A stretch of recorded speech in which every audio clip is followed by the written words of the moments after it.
Bismillahirrahmanirrahim. Assalamualaikum warahmatullahi wabarakatuh. Bihamdillahi wassalatu wassalamu ala rasulillah wa ala alihi wa sahbihi wa mawalah wa la hawla wa la quwata illa billahi wa ba'du. Alhamdulillah, di malam hari ini kembali kita duduk di Masjid Pontrenis. Salawat dan iringan salam kita hadiahkan kepada Rasul kita Nabi besar Muhammad sallallahu alaihi wa ala alihi wasallam. Ma'asyiral muslimin yang dimuliakan Allah Subhanahu wa taala, melanjutkan sedikit pembahasan kemarin tentang perintah Allah Subhanahu wa taala, wa qulu linnasi husna. Ucapkanlah kepada manusia itu ucapan yang santun, karena dampak daripada ucapan yang kasar itu sangat menyakitkan manusia. Terkadang manusia lari dari kita. Tetapi yang ingin saya jelaskan malam ini, meneruskan kaidah-kaidah bagaimana cara menghadapi orang yang lisannya tajam, supaya lisan-lisan itu tidak menembus hati kita dan tidak mempengaruhi sedikit pun kepada hati kita, sehingga kita tidak sedih. Karena sering saya katakan betapa banyak gara-gara ucapan orang membuat kita sakit, bahkan mati pelan-pelan, bahkan merasa hidup malu di hadapan manusia, dan terkadang menaruh dendam. Ma'asyiral muslimin yang dimuliakan Allah Azza wa Jalla, ada 3 perkara yang tidak mungkin lepas dari kita semua. Pertama, la rahata fid dunya. Tidak mungkin orang itu beristirahat di dunia. Yang kedua, wala salamata minan nas. Tidak mungkin orang itu selamat dari ucapan manusia. Dan yang ketiga, wala najata minan maut. Tidak mungkin orang selamat dari kematian. Manusia tidak mungkin istirahat di bumi, karena bumi bukan untuk beristirahat. Bumi itu tempat bala ujian. Dan tidak ada orang yang selamat dari lisan manusia. Bagaimanapun antum menghindar dari lisan manusia, tetap lisan manusia menembus hati antum. Dan tidak mungkin orang itu selamat dari kematian. Makanya manusia itu pasti akan disakiti, dan pasti akan lelah hidupnya, dan pasti akan mati. Itu kaidah. Ma'asyiral muslimin yang dimuliakan Allah Azza wa Jalla, dari sinilah muncul kewajiban sabar. Sabar dan beriman dengan takdir Allah Subhanahu wa taala. Makanya Allah Subhanahu wa taala berfirman, ma asaba min musibatin fid dunya wala fi anfusikum illa fi kitabin min qabli an nabra'aha inna dzalika 'ala Allahi yasir likai la ta'saw 'ala ma fatakum wa la tafrahu bima atakum. Kata Allah Subhanahu wa taala berfirman, tidaklah musibah yang menimpa kalian di bumi, tidak juga musibah yang menimpa kalian, kecuali semua sudah dicatat di Lauhul Mahfuz sebelum terwujud musibah itu. Dan bagi Allah itu mudah. Kenapa? Supaya kalian tidak terlampau sedih ketika tertimpa musibah dan tidak terlampau senang kalau mendapatkan nikmat. Kalau orang yakin dengan qada dan qadar, maka apabila antum mendapatkan musibah, disakiti manusia, disakiti lisan manusia, maka kesedihan itu tidak akan berlalu. Kenapa? Karena sebelum orang itu bicara kepada kita, memang sudah ditulis dia akan bicara seperti itu di Lauhul Mahfuz. Dan kalau seandainya ada orang yang memberikan nikmat banyak kepada antum, antum pun tidak terlalu senang, karena memang sudah dicatat 500 tahun sebelum Allah menciptakan langit dan bumi. Lalu apa masalahnya? Dari sini kata para ulama, la tahzan, jangan bersedih. Semua sudah ditakdirkan Allah Subhanahu wa ta'ala. Ngapain harus mengurung diri gara-gara ucapan manusia? Apakah dengan mengurung diri, mengunci pintu dan jendela sampai menaruh kertas di ventilasi supaya jangan ada yang masuk gitu, tetap saja antum dibicarakan orang? Jangan-jangan sakit jiwa orang itu, enggak pernah keluar rumah katanya. Padahal maksudnya menghindari ucapan manusia kan? Tetap saja manusia mengatakan gila. Ada orang yang ingin supaya manusia tidak berbicara kepadanya dengan pembicaraan yang buruk, sehingga dia berusaha untuk tersenyum. Ada juga yang mengatakan jangan-jangan dia gila, senyum. Orang senyum aja dibilang gila ya. Atau umpamanya dia berusaha untuk seimbang, kadang-kadang bercanda, kadang-kadang serius. Itu saja dibicarakan orang. Apalah orang ini? Kenapa dengan dia senyum-senyum? Ada maksud apa ini? Tidak ada orang yang selamat dari ucapan manusia. Tidak ada yang selamat. Sebaik apapun antum, sebaik apapun ukti yang ada di atas, tetap saja ada orang yang nyinyir, bahasa kita tidak suka dengan kita. Karena mencari keridhaan manusia itu ghayatun la tuhsa, mustahil. Ada orang yang senang, ada orang yang tidak senang. Makanya ma'asyiral muslimin yang dimuliakan Allah Azza wa Jalla, ambillah kenikmatan di surga. Kenapa orang-orang di surga itu merasa nikmat? Kenapa? Karena Allah Subhanahu wa taala berfirman, "Wa naza'na ma fi sudurihim min ghillin ikhwana." Kenapa ahlil jannah, orang-orang di surga itu senang hatinya, tidak pernah bersedih? Karena dicabut dalam hatinya perasaan dengki. Tidak ada kedengkian di ahli surga itu. Allah jadikan satu hati. Yang ingin saya katakan, ikhwan, kalau mobil antum kotor, bawa ke karwas langsung bersih. Kalau piring kotor, beli sunlight, cuci bersih, mengkilat, bisa ngaca tuh di piring. Tapi kalau hati kotor, tidak mungkin antum minum baiklit, nggak akan bersih, mati yang ada itu.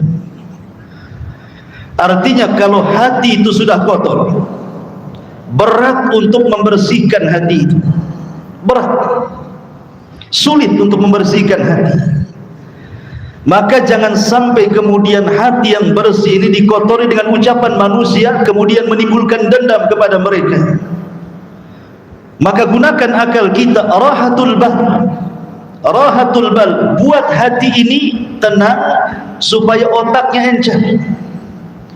Maknanya apa? Jangan pedulikan manusia, jangan pedulikan manusia. Ma'asyiral muslimin yang dimuliakan Allah Azza wa Jalla, musuh antum sedang membakar hatinya dengan api dendam. Jangan sampai api itu Anda pindahkan kepada hati antum. Kalau hati sudah terbakar, yang terjadi apa? Jadi syaitan dia. Biarkan dia yang terbakar, jangan pula kemudian api dipindah ke hati kita. Biarkan dia yang terbakar.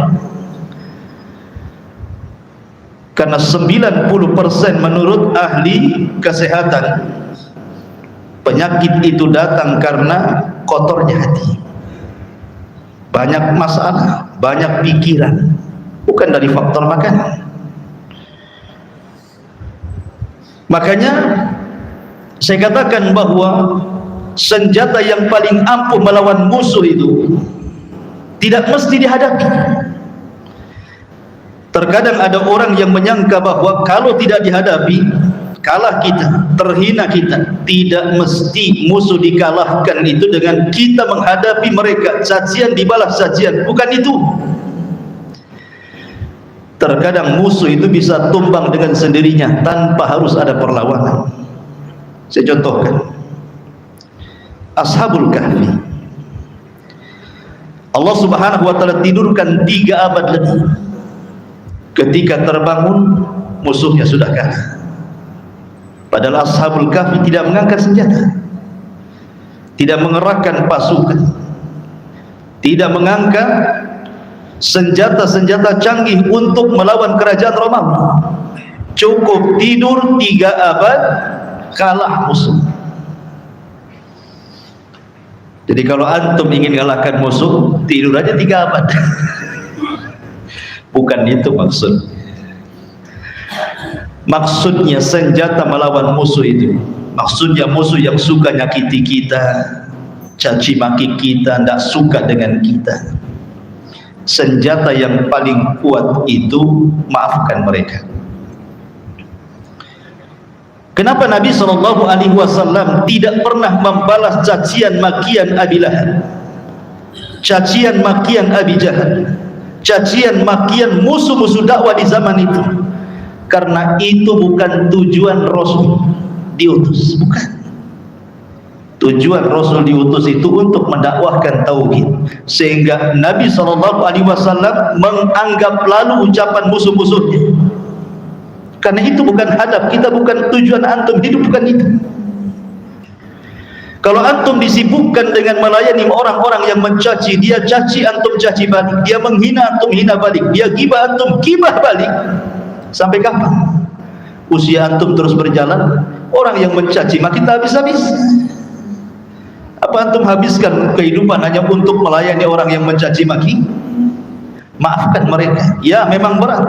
Abu Bakar Siddiq radhiyallahu anhu berat memaafkan Mistah gara-gara menuduh putrinya berzina dengan Safwan. Setelah turun ayat bahwa putrinya tidak berzina, padahal Mistah itu saudaranya, kerabatnya. Sampai berjanji untuk memutuskan nafkahnya. Tapi turun ayat, wal yasfahu, hendaklah lebarkan dadamu wahai Muhammad, maafkan Mistah, semoga Allah mengampuni dosamu. Baru Abu Bakar memaafkan Mistah. Berat kan memaafkan itu? Setingkat Abu Bakar saja berat. Kalau memang kita tidak bisa memaafkan karena terlampau berat, lisannya itu setajam silet cutter gitu, silet cutter. Saya nggak bisa Ustaz maafkan dia. Nengok mukanya dia kayak setan. Nggak mau saya. Lewat depan rumahnya saya ke rumah hantu. Malas saya. Kalau antum tidak bisa memaafkan, minimal lupakan. Anggap antum tidak kenal. Kenal sih antum? Tidak kenal. Kan tetangga antum, dah tahu nggak kenal. Selesailah antum kan. Pura-pura nggak kenal. Cuek, ya, lupakan kesalahan orang. Antum nggak bisa memaafkan. Lupakan saja. Kalau perlu pindah rumah, tidak ada masalah. Jangan sampai kemudian hati kita disibukkan dengan ucapan mereka. Masalahnya sayang hati kita ini, karena hati kalau sudah kotor, saya katakan susah dibersihkan masalahnya.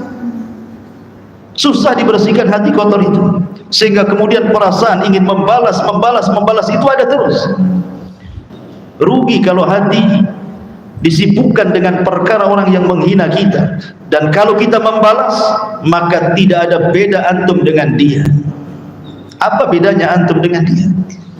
Dia tidak punya akhlak, antum pun tidak punya akhlak. Ma'asyiral muslimin yang dimuliakan Allah Subhanahu wa ta'ala. Oleh karena itulah kemarin saya sudah singgung bagaimana caranya. Yang pertama, tinggalkan ucapan manusia. Saya ulas sedikit. Tinggalkan ucapan manusia, biarkan mereka bicara. Karena sejak Adam diciptakan, manusia sudah bicara, dan antum tidak bisa menghentikan manusia bicara. Bisa antum menghentikan manusia bicara? Tidak bisa. Manusia akan tetap bicara. Orang yang dibayar saja untuk tidak bicara, bisa bicara dia, apalagi tidak bisa dibayar. Oleh karena itulah maka biarkan ucapan manusia, jangan dipedulikan, karena orang yang lebih afdal dibandingkan kita saja dibicarakan manusia.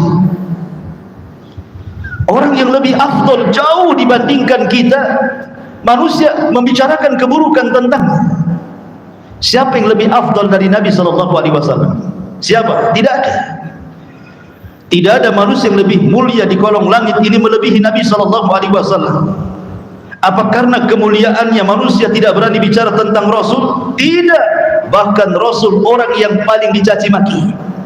Dikatakan gila, dikatakan tukang sihir, tukang tenun, perangkai syair, pemecah belah, macam-macam. Tapi Nabi SAW tidak membalaskan. Orang yang mengatakan gila, tidak dibalik engkau yang gila. Orang yang mengatakan tukang sihir, tidak dibalik bahwa anda yang dukun. Tidak. Walaupun boleh sebenarnya, boleh-boleh saja antum membalas cacian makian orang lain, tapi sebatas makian dia saja. Kalau dia mengatakan kepada antum buaya, antum katakan antum yang buaya. Tidak perlu ditambah darah, karena dia ngomong buaya saja, jangan ditambah-tambah. Karena fajazaa'us sayyi'ah sayyi'atun mithluha. Balasan orang yang berbuat jahat itu balas dengan kejahatan yang sama. Jangan lebih. Boleh sebenarnya, tetapi memaafkan jauh lebih baik lagi. Ma'asyiral muslimin yang dimuliakan Allah Azza wa Jalla, kalau orang semulia Rasul tidak lepas dari ucapan manusia.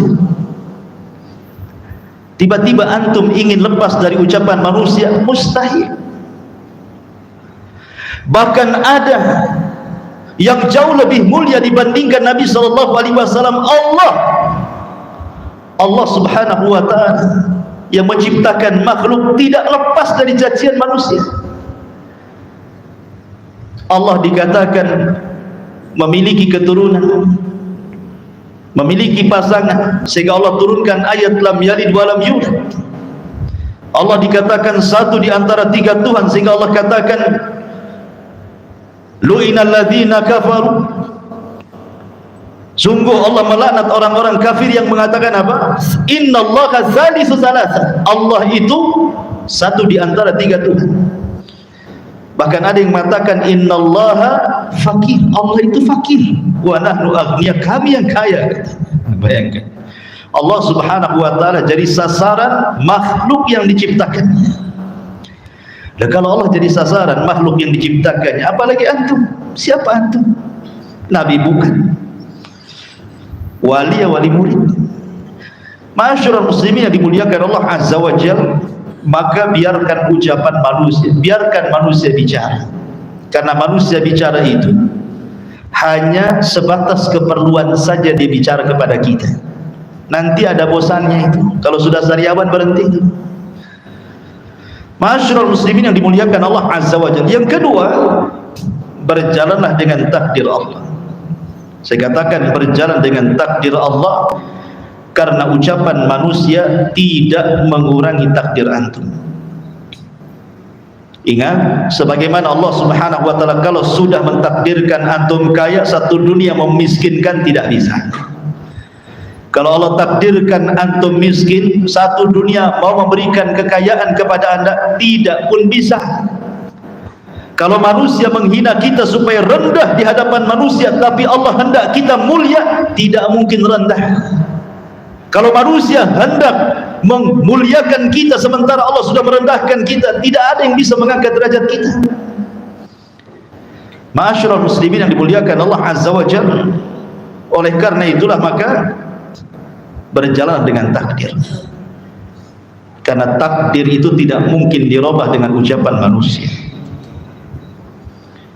Ma'asyiral muslimin yang dimuliakan Allah Azza wa Jalla, justru terkadang orang-orang yang menyakiti kita ini, ikhwan, justru mereka hancur sebelum orang yang disakiti. Karena ucapan manusia itu tidak bisa memendekkan usia, atau kebaikan manusia tidak bisa pula memanjangkan usia.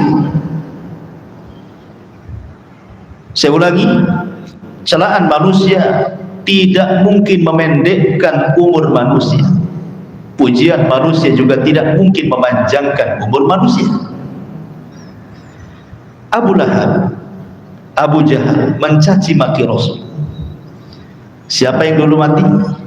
Abu Lahab mati dulu, Abu Jahal mati dulu. Artinya bahwa celaan musuh-musuh Allah kepada Rasul tidak menjadikan Rasul pendek umur, kan? Tidak.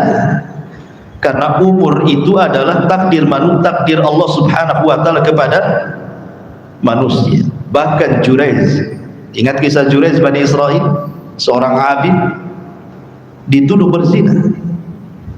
Didatangkan buktinya wanita pelacur. Tiba-tiba kemudian Allah berikan karamah, dicubit bayinya. Man abuk, siapa bapakmu? Dia mengatakan, bapakku, kata bayi ini, itu dia tukang gembala kambing. Maka orang-orang minta maaf kepada Jurayz dan siap membangunkan tempat ibadah yang sudah dihancurkan dari emas. Tapi Jurayz tidak mau. Ya. Ma'asyiral muslimin yang dimuliakan Allah Subhanahu wa taala, maka tanamkan kemuliaan. Tanamkan kemuliaan dalam hati kita, bahwa kita ini makhluk yang mulia, tidak bisa dihinakan manusia lain. Satu dunia menghinakan antum tetap, karena kemuliaan itu bukan dibangun dengan harta, bukan dibangun dengan pangkat dan jabatan, bukan dibangun dengan pujaan dan pujian manusia. Bukan berarti kalau anggaplah satu kampung di sini memuji antum, mereka bertepuk tangan kepada antum, tiba-tiba antum jadi mulia. Tidak. Karena terkadang tangan-tangan yang menepukkan itu, terkadang meletakkan di muka mereka ketika antum terhina. Maknanya bahwa kemuliaan itu datang dari Allah. Maka apabila ada orang yang menghina kita, sandarkan hati kita kepada Allah. Insyaallah Allah Subhanahu wa taala akan menjaga kemuliaan kita. In tansurullaha yansurukum. Kalau Allah, kita menolong agama Allah, mengaitkan hati kita kepada Allah, tidak ada manusia yang bisa mencelakakan kita dengan ucapan mereka. Ma'asyiral muslimin yang dimuliakan Allah Azza wa Jalla. Yang ketiga, tentara Allah untuk melawan musuh itu sangat banyak sekali. Tidak perlu antum yang melawan musuh. Minta kepada Allah Azza wa Jalla agar Allah yang mengirim tentara-tentaranya untuk mengalahkan musuhnya. Karena terkadang kita sibuk untuk membalas dendam, kita sibuk terkadang harus mengeluarkan uang, mengeluarkan tenaga, mengeluarkan pikiran. Ngapain? Kita punya Allah yang tidak pernah tidur. Minta kepada Allah Subhanahu wa taala bahwa orang-orang yang menzalimi kita, nanti Allah akan balas, karena ada kaidah kama tadinu tudan. Sebagaimana dia telah menyakiti kita, nanti Allah akan kirim orang yang menyakiti dia. Itu hukum karma. Orang kalau menyakiti orang, siap-siap saja ada orang yang menyakiti dia. Kan Allah Subhanahu wa taala banyak tentaranya. Tinggal suruh saja. Idza arada syai'an an yaqula lahu kun fayakun. Bagi Allah itu mudah. Ma'asyiral muslimin yang dimuliakan Allah Subhanahu wa taala. Kemudian juga kemarin saya singgung beberapa kaidah. Jadikan orang yang memuji kamu dan orang yang mencela kamu, ij'al man madahaka wa man syatamaka sawab. Jadikan orang-orang yang memujimu dan mencelamu sama saja di hati kita. Karena biasanya orang yang mencela kita itu dia tidak memiliki yang kita miliki, makanya dia mencela. Contoh umpamanya, ada orang yang berada di perkumpulan, kemudian ada gesekan, saling mencela. Kalau orang itu diam saja kemudian dicela, orang yang mencela itu sebenarnya tidak memiliki apapun yang ada pada orang yang dicela, sehingga celaan itu muncul karena hasad. Dan orang hasad itu karena tidak memiliki apa yang dimiliki orang yang dihasadinya, makanya dia mencela. Jadi sesungguhnya kita yang sedang dicela itu memiliki keistimewaan sehingga dicela orang. Kalau dia memiliki apa yang kita miliki, tidak mungkin dia mencela. Ma'asyiral muslimin yang dimuliakan Allah Azza wa Jalla, makanya dari sini kata para ulama, jangan melihat kepada ucapan mereka, la taltafit, jangan palingkan ucapan pandangan kita kepada orang yang mencela, supaya terbedakan mana yang baik dan mana yang buruk.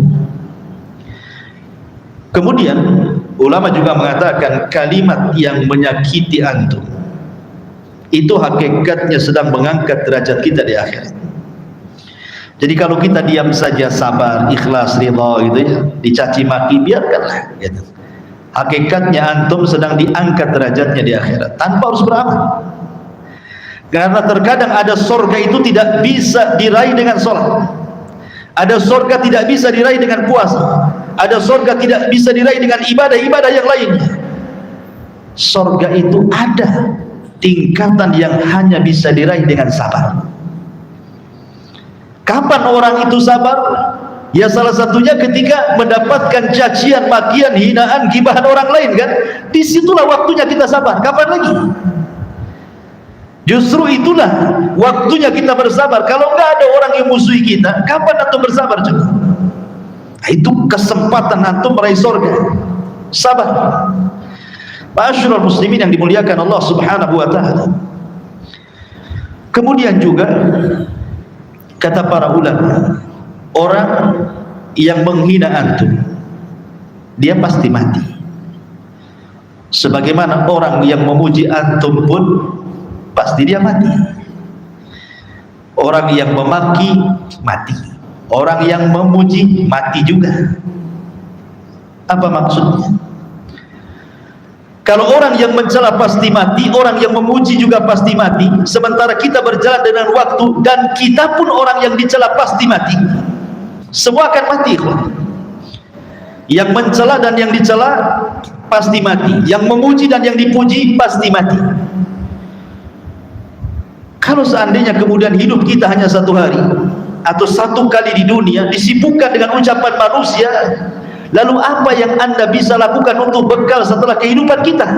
Asyik sipu saja malahnya dia orang gitu. Ma'asyiral muslimin yang dimuliakan Allah Azza wa Jalla, maka jadilah orang yang berakal di tengah-tengah orang gila. Anggap saja orang itu gila, kita yang berakal. Kalau antum layani sama-sama juga antum gila. Karena biasanya kalau antum orang baik kemudian antum dihina, seolah-olah mereka itu ingin antum seperti malaikat. Seperti seorang ustaz kemudian dicaci. Anggaplah ustaz di sini dituduh korupsi, laporannya nggak jelas, ini uangnya hilang kemana, Akhirnya disebarkan, oh jangan-jangan ustaz itu korupsi. Maunya yang menuduh ustaz itu korupsi, ustaz itu jadi malaikat. Paham gak? Sementara dia tidak sadar bahwa yang ngomong itu adalah iblis. Orang ingin supaya jadi malaikat, dia pula jadi iblis. Gimana ceritanya? Gitu ya.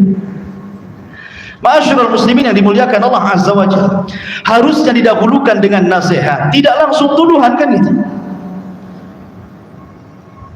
Ini suara apa ini yang mulia? Bukan suara azan kan? Suara orang jual putu ya. Masya Allah, masih ada orang jual putu. Ma'asyiral muslimin yang dimuliakan Allah Azza wa Jalla, intinya bahwa tenangkan hati saat ada orang yang mencela. Rahatul tenangkan pikiran, tenangkan hati, karena memang orang yang mencela kita itu supaya kita tidak tenang hakikatnya sebenarnya. Kenapa dia mencela kita? Supaya hati kita tidak tenang. Hati kita dibuat tidak tenang, kan?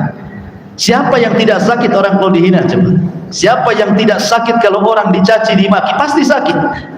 Ya. Artinya orang yang mencaci kita itu supaya kita tidak tenang hidupnya sebenarnya. Kalau kita sudah tahu bahwa tujuan orang yang mencaci itu supaya kita tidak tenang, kita sudah tahu,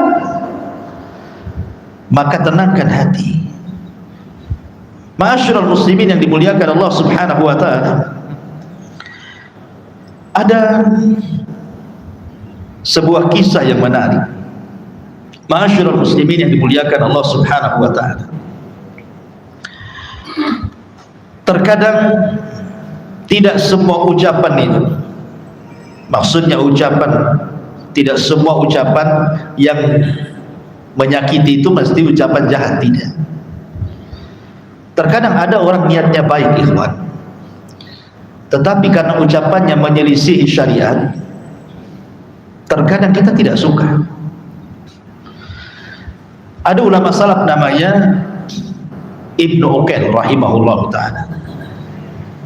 Itu punya anak meninggal dunia, dan itu anak satu-satunya, si mata wayang. Otomatis ini sedih sekali, kan, karena anak satu-satunya laki-laki meninggal pula. Orang-orang datang kepada Ibnu Uqail kononnya untuk menenangkan hatinya, menemper rasa sedihnya. Sambil berteriak, orang-orang itu mengatakan, "Ya Rabb, apa kau tidak kasihan dengan orang tua ini? Kenapa kau cabut nyawa anak? Cabut saja nyawa kami." Kan tujuannya bagus tuh, supaya ada yang mendorong, kan gitu, supaya tidak sedih. Kenapa mesti dia yang mati? Kasihanlah itu syekh, kami sudah tua. Biar kami saja murid-muridnya yang mati. Maka Ibnu Uqail mengatakan, "Uskutu, diam kalian. Al-Quran itu turun bukan untuk yang kalian lakukan seperti ini, tapi Al-Quran itu turun untuk menenangkan di saat orang kena musibah." Kemudian dia membaca ayat, "Alladzina idza asabatkum musibah qalu inna lillahi wa inna ilaihi raji'un." Apabila seseorang mendapatkan musibah, katakan semua datang dari Allah dan kembali kepada Allah.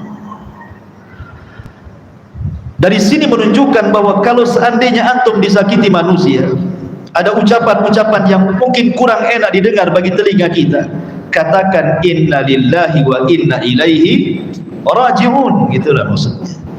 Semua datang dari Allah. Boleh jadi Allah menghendaki dalam catatannya itu dia akan mencaci maki kita. Saya serahkan semua kepada Allah Subhanahu wa ta'ala. Karena setiap orang yang mendolimi kita, ikhwan, pasti ada balasannya. Pernah saya ceritakan kepada antum seorang preman yang mencaci maki nelayan, berakhir dengan mengambil ikannya. Tiba-tiba kemudian ikan itu hidup dan menggigit salah satu jarinya, padahal ikannya sudah mati, Allah buat hidup. Awal digigit biasa-biasa saja, dibawa pulang ikan itu, dimasak, dimakan dengan lahapnya sampai habis. Rupanya bekas gigitan itu menjadikan sakit yang tidak tahu rasa sakitnya kecuali Allah, menjerit di malam hari. Kemudian keesokan harinya dia datang ke tabib. Kata tabib, ikan di dalam badanmu itu ada virus yang sudah menjalar ke telapak tangan. Telapak tanganmu harus diamputasi. Kalau tidak, menjalar ke sikut. Kalau tidak, menjalar ke semua tanganmu. Kalau tidak, menjalar ke jantung. Kau akan mati. Terpaksa dipotong segini. Disangkanya akan sembuh tuh.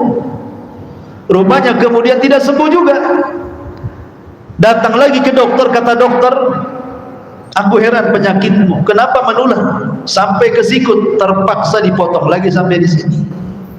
Dikiranya sembuh, rupanya merembet lagi, harus dipotong semuanya sampai sini. Dokter makin heran, coba ceritakan, sebenarnya kamu kenapa? Kemudian dia mengatakan, aku sudah mencaci maki fulan, aku mendolimi fulan dengan mengambil ikannya. Tiba-tiba ikan itu hidup dan menggigit aku, kemudian aku memakan dan memasaknya sampailah inilah cerita singkat akhirnya aku seperti ini. Maka sang dokter karena orang soleh dia mengatakan, coba kalau seandainya engkau sebelum datang ke sini waktu digigit itu, kau carilah orang yang kau zalimi itu, minta maaf. Saya yakin tanganmu tidak ada satu pun yang dipotong. Sebelum aku potong tanganmu habis, cobalah kau cari orang yang kau zalimi itu. Akhirnya dia cari itu orang yang dizalimi itu. Setelah ketemu dia mengatakan, ya fulan samihni ya fulan, tolong maafkan aku wahai fulan, tolong maafkan aku. Kemudian orang ini heran, kenapa datang-datang minta maaf, sudah tidak dikenal lagi itu. Kemudian dia menceritakan bahwa aku yang mencaci makimu, saya mengambil mencuri ikanmu, kemudian begini-begini sampai tanganku dipotong, tolong maafkan aku. Akhirnya kemudian sang nelayan pun mengatakan, ya aku maafkan kamu. Subhanallah, ketika orang ini mengatakan ku maafkan kamu, hilang rasa sakitnya. Kemudian sebelum ditinggalkan, orang zalim ini mengatakan kepada sang nelayan, maaf, waktu aku mengambil ikan, mengancam kamu, mencaci maki kamu, aku lihat lisanmu bergerak-gerak, kau ngomong apa? Gitu ya. Maka dia mengatakan, aku tidak bicara apapun kecuali hanya satu kalimat, ya Allah, orang di depanku kuat, sementara aku lemah, tampakkan kekuatan. Hanya itu saja. Akhirnya dia pun menangis, berjalan. Setiap ada perkumpulan orang, dia kasih tahu tangannya yang sudah dipotong sampai di sini. Apa kata dia? Man ra'ani fala yadlim minhu ahad.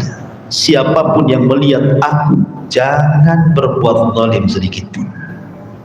Datang dia ke pasar, dia tunjukkan tangannya, man ra'ani falam yadlim minhu ahad. Siapapun yang melihat aku, jangan coba-coba berbuat zalim pada siapapun, nasibnya sama dengan aku. Dan begitulah ma'asyiral muslimin yang dimuliakan Allah Azza wa Jalla. Jadi ini sebagai ketenangan bahwa siapapun yang menzalimi kita, mencaci maki kita, pasti ada balasannya. Tenang hati kita. Katakan seperti orang awam, Allah tidak tidur. Karena Allah yang mengatakan, wala yahsabanallahu ghafilan amma ya'malu zalimun. Apakah kau kira Allah itu lalai terhadap orang-orang yang berbuat zalim? Tidak, Allah tidak akan pernah lalai. Terkadang Allah biarkan sesaat, kemudian Allah akan adab di dunia sebelum akhirat. Karena Rasul yang mengatakan dua dosa yang akan disegerakan azabnya di dunia sebelum akhirat, salah satunya kezaliman, dan mencaci maki bagian daripada kezaliman. Kalau kita paham dalil-dalil ini ikhwan, karena cerita ini juga dikisahkan Imam Zahabi dalam kitab Al-Kabair. Kisah yang tadi saya ceritakan itu adalah kisah yang dicantumkan oleh Imam Zahabi dalam kitabnya Al-Kabair. Maka kalau kita paham bahwa setiap orang yang membicarakan kita akan ada balasannya, sehingga tidak perlu dibalas. nanti ada balasannya gitu maksudnya. Maka tenang, tidak sakit hati kita. Wallahu alam bisawab. Walaupun ini hanya teori ikhwan, tetapi ya bisalah untuk kita amalkan. Jangankan antum, kalau anda saja dicaci sakit juga. Tapi kan teori ya, mudah-mudahan saling tanasub menasihati. Dengan seperti ini kita lebih mawas diri, lebih lapang dada, lebih menerima. Ya, silahkan caci maki saya, setelah dicaci sakit juga rupanya. Gitu. Makanya perlu saling menasihati. Subhanahu bihamdika asyhadu an la ilaha illa anta astaghfiruka wa atubu ilaik. Assalamualaikum warahmatullahi wabarakatuh.